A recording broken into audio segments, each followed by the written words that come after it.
How many of you are completely comfortable with calling yourselves a leader? See, I've asked that question all the way across the country, and everywhere I ask it, no matter where, there's always a huge portion of the audience that won't put up their hand. And I've come to realize that we have made leadership into something bigger than us. We made it into something beyond us. We made it about changing the world. And we've taken this title of leader and we treat it as if it's something that one day we're going to deserve. But to give it to ourselves right now means a level of arrogance or cockiness that we're not comfortable with. And I worry sometimes that we spend so much time celebrating amazing things that hardly anybody can do, that we've convinced ourselves that those are the only things we're celebrating. And we start to devalue the things that we can do every day. And we start to take moments where we truly are a leader, and we don't let ourselves take credit for it, and we don't let ourselves feel good about it. And I've been lucky enough over the last 10 years to work with some amazing people who have helped me redefine leadership in a way that I think has made me happier. And with my short time today, I just want to share with you the one story that is probably most responsible for that redefinition. I went to a school on a little school called Mount Allison University in Sackville, New Brunswick. And on my last day there, a girl came up to me and she said, "I remember the first time that I met you." And then she told me a story that happened 4 years earlier. She said, "On my day before I started university, I was in the hotel room with my mom and my dad, and I was so scared and so convinced that I couldn't do this, that I wasn't ready for university, that I just burst into tears.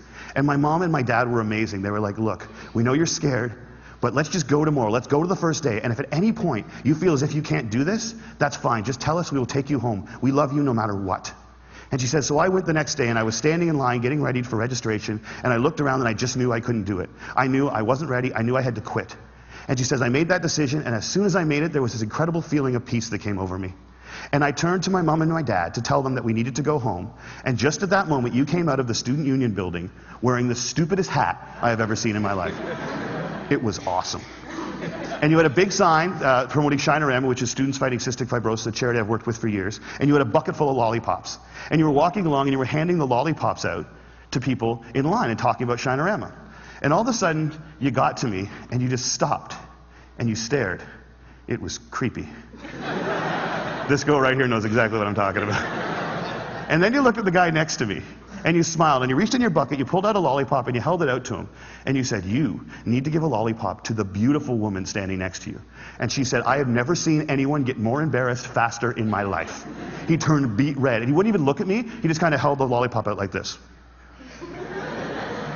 And I felt so bad for this dude that I took the lollipop. And as soon as I did, you got this incredibly severe look on your face and you looked at my mom and my dad and you said, "Look at that. Look at that. First day away from home, and already she's taking candy from a stranger."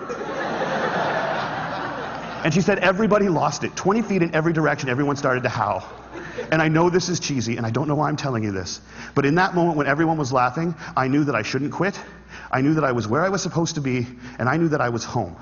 And I haven't spoken to you once in the 4 years since that day, but I heard that you were leaving. And I had to come up and tell you that you've been an incredibly important person in my life, and I'm going to miss you. Good luck. And she walks away, and I'm flattened. And she gets about 6 feet away, she turns around and smiles and goes, "You should probably know this too. I'm still dating that guy 4 years later." A year and a half after I moved to Toronto, I got an invitation to their wedding. Here's the kicker. I don't remember that. I have no recollection of that moment, and I've searched my memory banks because that is funny, and I should remember doing it, and I don't remember it.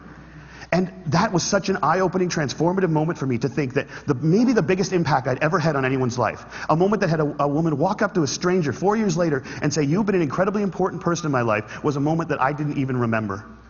How many of you guys have a lollipop moment, a moment where someone said something or did something that you feel fundamentally made your life better? All right. How many of you have told that person they did it?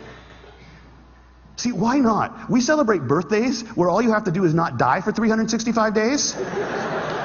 And yet we let people who have made our lives better walk around without knowing it. And every single one of you has been the catalyst for a lollipop moment. You have made someone's life better by something that you said or that you did. And if you think you haven't, think about all the hands that didn't go back up when I asked that question. You're just one of the people who hasn't been told.